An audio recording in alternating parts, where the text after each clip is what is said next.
Hell no, we're still preparing.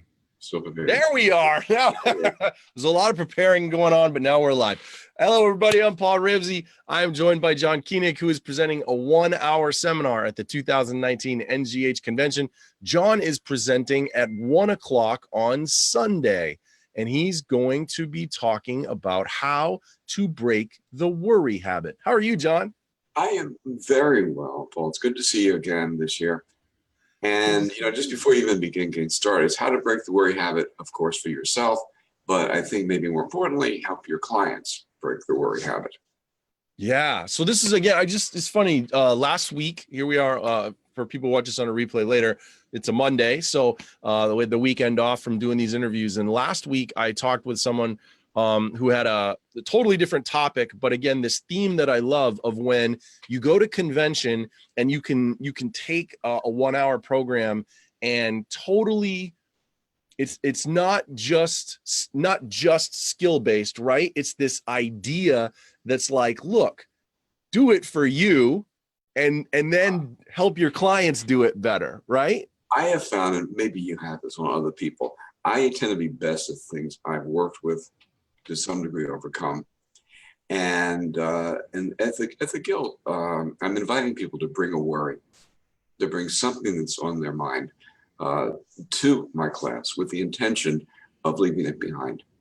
And one of the things I'm talking about is how to work this anti-worry thing into individual sessions, but also to work it into group settings. So as you're watching what we do in the session, you'll be in a way seeing, I do like a 3-hour or 2 or 3 hour worry seminar.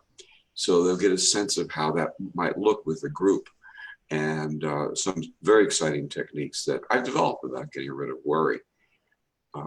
So I agree with you. I go to the Guild every year for the last 15 or 16 years. Every year, it's like wonderful. And I think if you go pointedly this year and you come to my program, my class, with the intention of leaving, all of us worry. Yeah. Every single human being. If before you call, I couldn't get my computer to work. So there I am, I've got 8 minutes. I can't get my computer flared up. I'm a human being. I went into worry. Yeah. Over the years, I've trained myself not to go so far into the worry. Right. It becomes a thing. It becomes, the idea of centering and grounding and dealing with what's in front of you, with front of me in this case. And, that's the thing that a lot of my clients, worry is a habit. And I know that people don't generally think of it that way. I think generally about worry as a symptom of some underlying response, right? People go, well, it's just how I respond. I can't, things happen and you're going to worry, right? Like you're going to worry. And as human beings, we tend to. But if you look at it as a habitual way of being, like, for example, the person picks up a cigarette when they're a teenager because they feel uncomfortable. So the cigarette becomes a solution to the problem of being uncomfortable. Then 10, 15, 20 years later, now that habit is a problem. Worry as a habit is what this program is about. In approaching individuals about breaking the habit, just like you might break a habit of biting nails. Yep. Habitual way of thinking. Yep. And I'm going to talk. I believe in disclosing. I'm not a licensed therapist. I think licensed therapists have taught different ways to be. Sure. My background is very different. So working with my clients, I tend to disclose. I don't know if you do that or not. I think I do. I think I try to be prudent in how I do it, but I think I do, yeah. For sure. But a thing like this, I come from a long line of warriors. I can trace it. My mother was a warrior, my grandma. And so I had to break this habit when I was a kid. Yeah. I remember being in my 20s and figuring out how to break it. So with every client that I work with, I have this in the back of my mind. That's what I was going to ask you, John. You work with a lot of different client types. I'm a generalist. Right? What percentage of your overall client load would you say you're touching upon this on explicitly? Well, okay, first off, the percentage of people that come to me specifically for worry is 0. Right. Okay. Good clarification. Yeah. unless I'm running a program about worry. Right. It's in the background of everybody. So I would say, without a doubt, well over 80, 90%. Wow. It's always in there. Yeah. I'll give you an example. I work with people just to, they'll come in, they want to moderate their alcohol consumption. And I had this guy, he came in and I tell him, oh, we'll work fine, we'll try to moderate. They understand I'm not a licensed addiction therapist. I mean, Right. very clear. But if they're working with a therapist, I'll say, I'll work with you to moderate for sure. And they have elaborate plans. I'm going to have 4 beers on Tuesday, 4 on Wednesday. I'm going to have 6 on Thursday. 7, my breakout day will be Friday, and then I'm going to go back. We'll have this plan. I'll say if it works, great. If it doesn't, then you got to look at abstinence.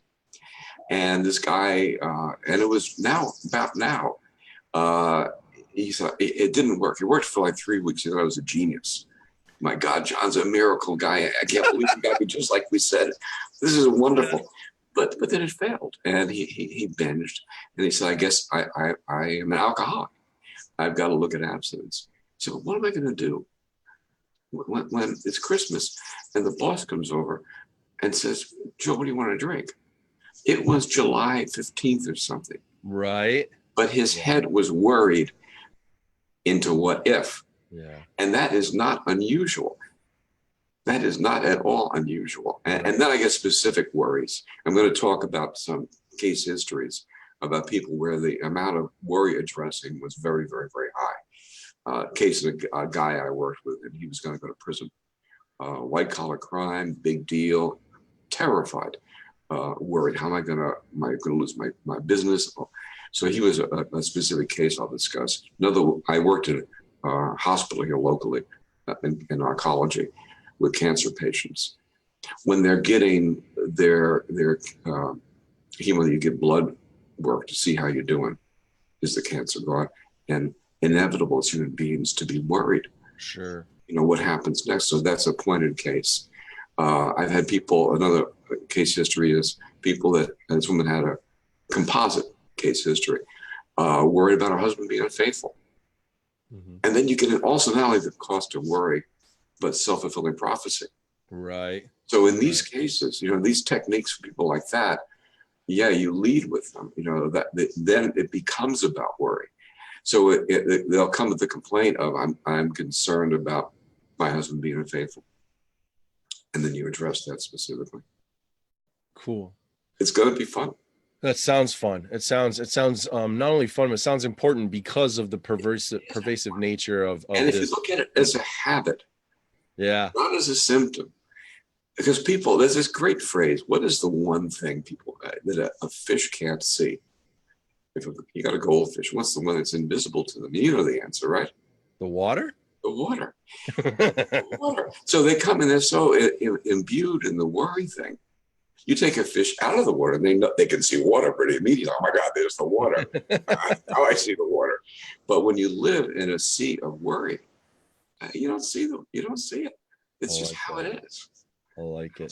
So for that reason, back to your initial question, people are not going to come to you or me and say, usually, I want to start worrying. Insomnia, for example, fueled, aggravated by worry. You lie in bed at night. And one of the things I talk about is worry as a recreational hobby. Really? If you're really, really, really busy, you haven't got time to worry. Yeah. You're a young mother, you got a kid, you're working full time. When are you going to worry?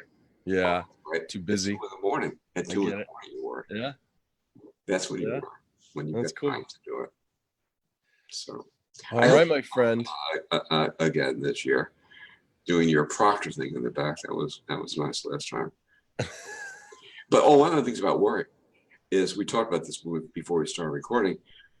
It's 1 o'clock on the Sunday after the lunch break, and I'm a human being. On my seminar, it's natural for me to wonder: will people come back from lunch? Oh, right. Additionally, I'm a person. Everybody worries. Yeah. And I train myself not to go crazy about, oh my God. And there are 10 or 11 really nice seminars in my slot. Yeah. And if I were going, I might not even go to my program. there are other things people do that look great. So, so that worry. Yeah. That is the Yeah. nature of being human. Yeah. And for me as a young guy, it was debilitating. Yeah. For my mother, her whole life, it was debilitating. Yeah. What if? Oh my God. And I'm getting like jazzed up. I'm very, very excited about this. Getting awesome. people off of this worry treadmill. Yeah. Good. It's needed. I think it is. So anyway, I don't want to take too much of your time this Yeah, morning. I don't want to. I feel like if I let you keep going, you're going to give away all the good stuff. It's only a 50-minute, so I want you to make sure that you don't tell any more stories. I got lots. I can tell you got a lot of good stories. Lots so, all right, gang. Sunday, 1:00. How to break the worry habit with John Koenig. John, so glad you're doing this, and I look. Clients break the worry habit. How to help your clients break the worry habit. Yeah, thank you. I'm sorry about that. As well as your own. All right, awesome. Look forward to seeing you in August, my friend. Well, it's a pleasure. Be well.